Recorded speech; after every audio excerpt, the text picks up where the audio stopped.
కేంద్ర హోంమంత్రి అమిత్ షా అధ్యక్షతన ఉన్నత స్థాయి భద్రతా సమావేశం జరుగుతుంది. కర్తవ్య భవన్ లో జరుగుతోన్న ఈ భేటీలో హోంశాఖ కార్యదర్శి Govind Mohan, intelligence bureau director Tapan Kumar, Delhi police commissioner Satish Golcha, జాతీయ దర్యాప్తు సంస్థ డైరెక్టర్ జనరల్ సదానంద ప్రశాంత్ పాల్గొన్నారు. Jammu Kashmir director general of police Nalin Prabhat virtual గా హాజరయ్యారు. ఢిల్లీ పేలుడు, ఉగ్ర కుట్రలు, కాశ్మీర్ ఘటనలపై చర్చిస్తున్నట్లు తెలుస్తుంది. ఇక ఈ పేలుడు ఘటనలో ఉమర్ మహమ్మద్ కుటుంబ సభ్యులు సహా 6గురిని జమ్మూ కాశ్మీర్ పోలీసులు అరెస్టు చేశారు. అరెస్ట్ అయిన వాళ్లలో ఉమర్ తల్లి షబానా బానో, ఉమర్ సోదరులు ఆసిక్ అహ్మద్, జాహ్రా అహ్మద్ తో పాటు ప్లంబర్ గా పనిచేసే అమీర్ షా రషీద్, ప్రభుత్వ ఉద్యోగి అమీర్ రషీద్ మీర్, బ్యాంక్ సెక్యూరిటీ గార్డ్ తఖీద్ మాలిక్ ఉన్నారు. అలాగే పేలుడుకు ముందు కారు తిరిగిన ప్రదేశాలను సీసీటీవీ ఫుటేజీల ద్వారా పోలీసులు గుర్తించారు. మధ్యాహ్నం 8 గంటల ప్రాంతంలో ఉదార్పూర్ టోల్ బూత్ నుండి ఢిల్లీలోకి ఎంట్రీ ఇచ్చిన I-20 కారు పావు గంట తర్వాత ఓకల పెట్రోల్ పంపు స్టేషన్ వద్ద కనిపించిందన్నారు. మధ్యాహ్నం 3 గంటల 19 నిమిషాలకు ఎర్రకోట పార్కింగ్ ఏరియాలో ఎంట్రీ ఇచ్చిందని, సాయంత్రం 6 గంటల 22 నిమిషాలకు పార్కింగ్ ఏరియా నుంచి బయటకు వచ్చిందని చెప్పారు.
రైట్, ఇక ఇదే అంశానికి సంబంధించి పూర్తి సమాచారాన్ని మా క్రైమ్ బ్యూరో చీఫ్ ఇన్నారెడ్డి అయితే అందిస్తారు. చెప్పండి ఇన్నారెడ్డి, అప్డేట్స్ ఏంటి అసలు?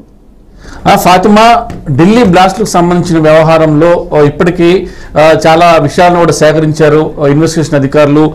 దీంట్లో ఉగ్రవాద కుట్రకోణం అనేది ఒకసారిగా బట్టబయలైన నేపథ్యాన్ని కూడా మనం చూడొచ్చు. మొత్తంగా చూస్తే మృతుల సంఖ్య 12కి పెరిగింది. నిజంగా ఒక రకంగా చెప్పాలంటే ఒక రకమైన విషాదమైన సంఘటన. 20 మందికి పైగా గాయపడిన నేపథ్యంలో కొంతమంది పరిస్థితిగా కూడా విషమంగా ఉందని చెప్పిన కూడా మనకు సమాచారంతో ఉంది. దీంట్లో ప్రధానంగా మనం గమనిస్తే దీనికి సంబంధించి ఫోరెన్సిక్ అధికారులు, తర్వాత ఇన్వెస్టిగేషన్ అధికారులు కూడా చాలా తీవ్రంగా ప్రయత్నిస్తున్నారు. ఈ ఘటనలో ఎవరైతే సస్పెక్ట్ గా ఉన్న వ్యక్తికి సంబంధించిన వ్యవహారం కూడా ఇప్పటికే బెయిల్లో చూసింది. దీంతో డాక్టర్ మొహమ్మద్ సంబంధించిన ఫోటో కూడా ఇప్పటికే రిలీజ్ చేశారు. సో ఇతను ఈ కుట్రలో భాగంగా ఉండటం కాకుండా ఈ I-20 కారుకు సంబంధించిన సీసీ కెమెరా విజువల్ కూడా వచ్చింది.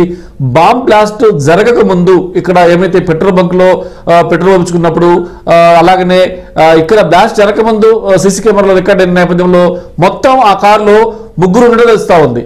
సో దీంట్లో సెల్ఫ్ సూసైడ్ బాంబర్, ఆత్మాహుతి దళం అనేది ఇక్కడ తాము పేల్చుకున్నదని తెలుస్తా ఉంది. మరి దీంట్లో ఎవరైతే డాక్టర్ ఉమర్ మొహమ్మద్ అనే వ్యక్తి ఉన్నాడని తెలుస్తున్న నేపథ్యంలో అతను కారులోనే ఉన్నాడా లేకపోతే పరారయ్యడం దాని మీద కూడా ఇప్పుడు కొంత సస్పెక్ట్ గానే ఉంది. బ్లాస్ట్ చేయకముందు దాంట్లో బాంబు పెట్టి పరారయ్యాడా లేకపోతే సెల్ఫ్ సూసైడ్ చేసుకున్న దాని మీద కూడా పూర్తిగా సమాచారం రావాల్సింది. దీంట్లో ఇతను ఉన్నాడని చెప్పిన విషయాన్ని చాలా పకడ్బందీగా పక్కగా సమాచారం సేకరించారు. సో మొత్తం మీద ఇక్కడ మనం గమనించాల్సిన ఒక విషయం ఉంది ఫాతిమా. ఇది గత కొద్ది కాలంగా ఐబీ అధికారులు అలాగనే యాంటీ టెర్రరిస్ట్ అధికారులు ఏం చేస్తున్నారంటే ఎక్కడికక్కడ వాళ్ళని అరెస్ట్ చేస్తూ ఉన్నారు. అరెస్ట్ చేసిన తర్వాత ఎక్కడైతే 3 డాక్టర్లు అరెస్ట్ అయ్యారు దాని తర్వాత రోజే బ్లాస్ట్ జరిగింది. అంటే వీళ్ళందరూ కూడా దేశవ్యాప్తంగా అల్లర్లు సృష్టించాలని అలాగనే రక్తపాతం సృష్టించాలని మన ఆర్థిక వ్యవస్థ మీద దెబ్బ కొట్టాలని చెప్పని ఈ టెర్రరిస్ట్ మాడ్యూల్ ప్రయత్నాలు చేస్తుంది. ఆ మాడ్యూల్ ఎక్కడికక్కడ బ్రేక్ చేసుకుంటూ వస్తున్న నేపథ్యంలో ఈ బాంబ్ బ్లాస్ట్ అనేది తమ ఉనికిని చాటుకునేందుకు చేసినట్టు కూడా చాలా స్పష్టమైన ఆధారాలు ఇప్పటికే సేకరించారు. దీంట్లో మనం గమనించవచ్చు ఈ హుండా i20 కారులో వచ్చిన వీళ్ళు రన్నింగ్ కార్లు అంటే రెడ్ లైట్ పడగానే అక్కడ తాము పేల్చుకొని ఈ బ్లాస్ట్ చేశారని తెలుస్తూ ఉంది. ఇక్కడ మనం గమనించాలి. దీంట్లో ప్రధానంగా ఎక్కడైతే బాంబ్ బ్లాస్ట్ జరిగిందో అక్కడ ఈ రెడ్ కోర్టుకు సంబంధించిన సెలవు కావడంతో చాలా మంది పబ్లిక్ లేరు. నిజంగానక ఆ రోజు హాలిడే కాకుండా ఉంటే మాత్రం ఖచ్చితంగా భారీ ఎత్తున ప్రాణహాని జరిగి ఉండేది. మరి నిన్ననే ఎందుకు చేయాల్సి వచ్చింది, ఎందుకు ఈ బ్లాస్ట్ జరిగిందన్న వ్యవహారంలో యాక్చువల్గా ఇన్ఫర్మేషన్ అంటే ఐబీ అధికారుల దగ్గర సమాచారం ప్రకారం అయితే దేశవ్యాప్తంగా పేలుళ్లు సృష్టించాలని చెప్పని ఒక పగడ్బందీ ప్లాన్ తోటి ఈ స్కెచ్ వేసుకుని ఈ బాంబ్ బ్లాస్ట్ ను జరుపుతున్నారని చెప్పిన విషయమే కాకుండా ఇప్పుడు మాడ్యూల్స్ ని ఎక్కడికక్కడ చెక్ పెట్టుకుంటా పోతున్నారు పోలీసు వ్యవస్థ. కాబట్టి హడావుడిగా ఈ బ్లాస్ట్ చేశారు. తర్వాత పకడ్బందీగా ప్లాన్ చేసి ఉంటే అక్కడ గేట్ నెంబర్ 1 దగ్గర ఆ రోజు హాలిడే కాకుండా ఉంటే మాత్రం చాలా మంది ప్రాణాలు పోయి ఉండేవి. ఇది హడావుడిగా వేసిన ప్లాను. అది కూడా కాకుండా తమ ఉనికిని చాటుకునేందుకు తమ మాడ్యూల్స్ అరెస్ట్ చేసినప్పుడు కూడా ఇంకా చాలా మంది ఫీల్డ్లోనే ఉన్నారు, ఖచ్చితంగా మేము టార్గెట్ కంప్లీట్ చేస్తామని చెప్పని ఒక హెచ్చరికలాగా కూడా టెర్రరిస్టులు పోలీసులకు ఒక టార్గెట్ విసిరేసినట్టు కూడా మనం చెప్పుకోవచ్చు. సో మొత్తం మీద చూస్తే ఇదే కాకుండా ఫాతిమా ఒక సెన్సేషనల్ బ్రేకింగ్ న్యూస్ మనకు అంతా ఉంది. దీంట్లో ప్రధానంగా హైదరాబాద్ లో ఎవరైతే అరెస్ట్ అయ్యాడో రాజేంద్ర నగర్ లో అతని పేరు వచ్చేసి డాక్టర్ మొయినుద్దీన్. ఇతను అరెస్ట్ అయిన నేపథ్యంలో దీనికి సంబంధించి గుజరాత్ ఏటీఎస్ పోలీసులు అరెస్ట్ చేయడం జరుగుతూ ఉంది. ఇతన్ని విచారిస్తున్నప్పుడు అంటే మనం గమనించవచ్చు ఎప్పుడైనా సరే ఎక్కడ బాంబ్ బ్లాస్ట్ జరిగినా దానికి మూలాలు హైదరాబాద్ లోనే ఉంటాయన్నది వాస్తవం. ఇప్పటి వరకు చాలా బాంబ్ బ్లాస్ట్ మనం చూసాం.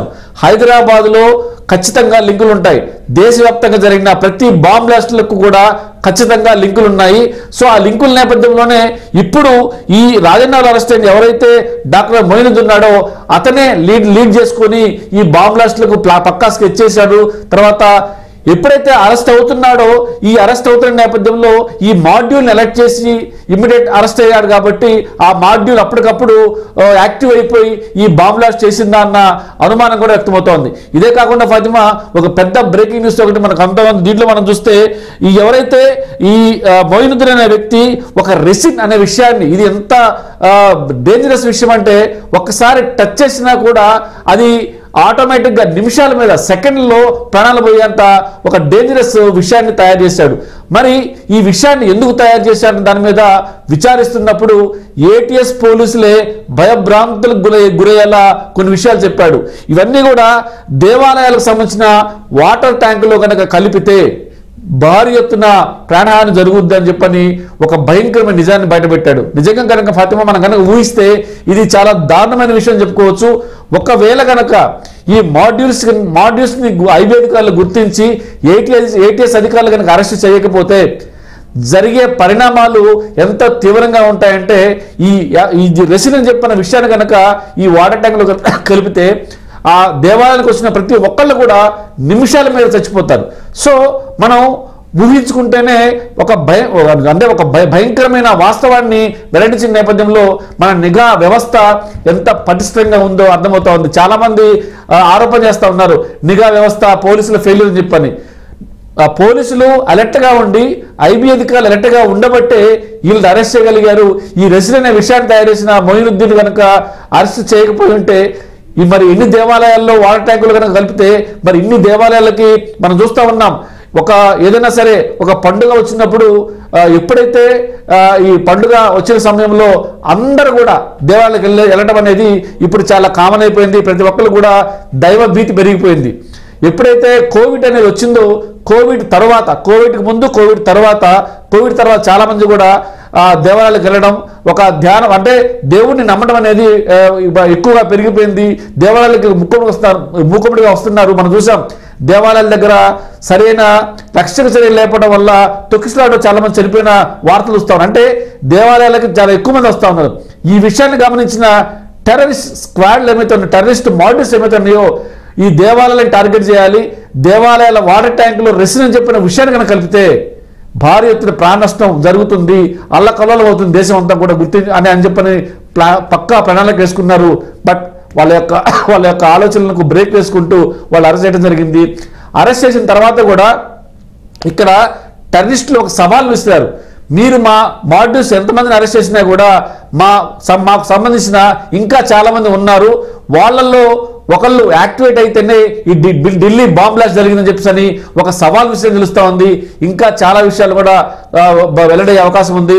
మొత్తం మీద ఈ బాంబ్ బ్లాస్ట్ తర్వాత పోలీస్ యంత్రాంగం అలర్ట్ అయిపోయి దాన్ని అంటే రిపీట్ గా జరిగిపోయే పేలుళ్ళు అంటే రిపీటెడ్ పేలుళ్ళకు సంబంధించిన ఎక్కడ కూడా జరగకుండా చాలా పకడ్బందీగా అలర్ట్ అవ్వడం. నిన్న కూడా అమ్మోనియం సంబంధించిన ఏమైతే కొన్ని దొరికాయి కాబట్టి అవి అక్కడ అమ్మోనియం నైట్రేట్ ఏమైతే దొరికిందో ఇక్కడ పేలుళ్ళు అదే ఉపయోగించారు. సో అది కనుక దొరకకుంటే వాటిని ఎక్కడెక్కడ ఉపయోగించేవాళ్ళు, ఇంకా ఎన్ని చోట్ల వీళ్ళు ప్లాన్ వేసుకొని పేలుళ్ళు ఉపయోగిద్దామని వాళ్ళు ప్లాన్ చేశారని దాని మీద ఇప్పుడు కొంత సమాచారం సేకరించారు. ఖచ్చితంగా ఫ్యూచర్లో ఇలాంటి ఘటనలు మరింత జరిగే అవకాశం ఉంది కాబట్టి ఎక్కడ బాంబ్ బ్లాస్ట్ జరిగినా హైదరాబాద్కు లింకులు ఉంటున్నాయి కాబట్టి హైదరాబాద్లో ప్రజలు అప్రమత్తంగా ఉండాలి. మీకు అనుమానిత వస్తువులు కనిపించినా అనుమానిత వ్యక్తులు కనిపించినా డైల్ 100కు ఫిర్యాదు చేయాలని చెప్పని హైదరాబాద్ కమిషనర్ సజ్జనర్ గారు ఇప్పటికే ఒక ప్రకటన చేశారు. నిన్న నాకాపై నిర్వహించి అన్ని చోట్ల కూడా సెర్చ్ ఆపరేషన్ చేశారు. ఇప్పుడు ఎలక్షన్ జరుగుతున్నా కూడా హైదరాబాద్ మొత్తం జల్లెడబట్టి ఎక్కడెక్కడైతే టెర్రరిస్ట్ మాడ్యూల్స్ ఉండే అవకాశం ఉందో, ఎక్కడెక్కడైతే టెర్రరిస్టులకు సంబంధించిన ఈ సానుభూతి పనులు ఉన్నారో, ఒకవేళ ఈ స్లీపర్ సెల్స్ కనుక యాక్టివేట్ కనుక అయితే మళ్ళీ ఉద్ధ్వంసం జరిగే అవకాశం ఉంది కాబట్టి ఎక్కడ అనుమానం ఉన్నా కూడా ఆయా ప్రాంతాల్లో ఇప్పటికే సెర్చ్ ఆపరేషన్ నడుస్తూ ఉంది, ఇంకా కొనసాగుతూనే ఉంది. మన దేశంలో మెట్రో సిటీకి సంబంధించిన అన్ని రాష్ట్రాల్లో కూడా ఈ తనిఖీలు కొనసాగుతూనే ఉన్నాయి. ఇంకా చాలా మాడ్యూల్స్ లైవ్లో ఉన్నాయి. ఎప్పుడు ఎక్కడ ఏ క్షణమైనా పేలొచ్చు కాబట్టి బీ కేర్ఫుల్, బీ అలర్ట్ అని చెప్పని పోలీస్ యంత్రాంగం మమ్మల్ని అప్రమత్తం చేస్తూ ఉంది. Fatima. Right, thank you Reddy for the update.